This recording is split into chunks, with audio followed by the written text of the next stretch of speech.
இப்போ நிறைய மழை பெய்யுது இல்லையா, மழை பெய்யுறது எப்படிலாம் சொல்லலாம் அப்படின்னா, இட் இஸ் ட்ரிஸ்லிங் அப்படின்னா வெரி லைட் ரைன் அப்படின்னு அர்த்தம்.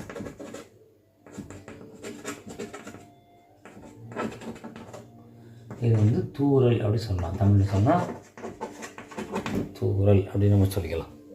ஓகே, ரெண்டாவது என்ன சொல்ல போகிறோம் அப்படின்னா, இட்ஸ் ரெய்னிங்.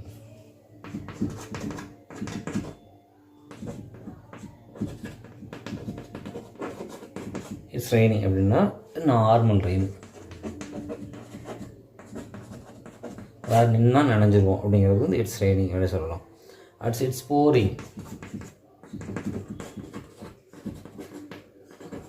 அடித்து ஊற்றுது சொல்லுவோம் இல்லையா, அதை தான் என்ன சொல்லணும்னா போரிங் அப்படின்னா தான் ஹெவி ரெயின்.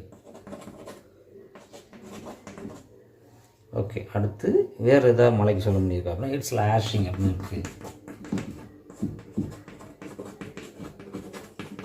அப்படின்னா இருக்கும் ஹெவி இன்டென்ஸ் ரெயின், ரொம்ப மழை அடித்து ஊற்றுதுன்னு சொல்லணும்ல, அதுதான் மழை சொல்கிறது, heavy R intense rain.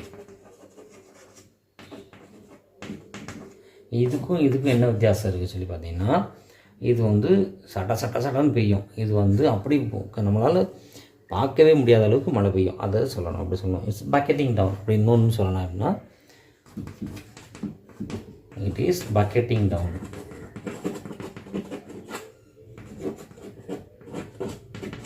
It's bucketing down என்ன அர்த்தம் அப்படி சொல்லி பார்த்தீங்கன்னா, கொட்டுற மழை அப்படி சொல்லுவாங்க இல்லையா, அதாவது மழை கொட்டுது அப்படி சொல்லுவாங்க இல்லையா,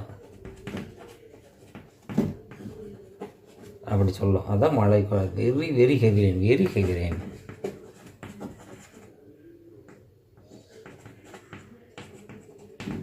ஓகே, அடுத்து வேறு என்ன சொல்ல போகிறோம் அப்படின்னு பார்த்தீங்கன்னா, it's raining cats and dogs அப்படி சொல்லணும். It is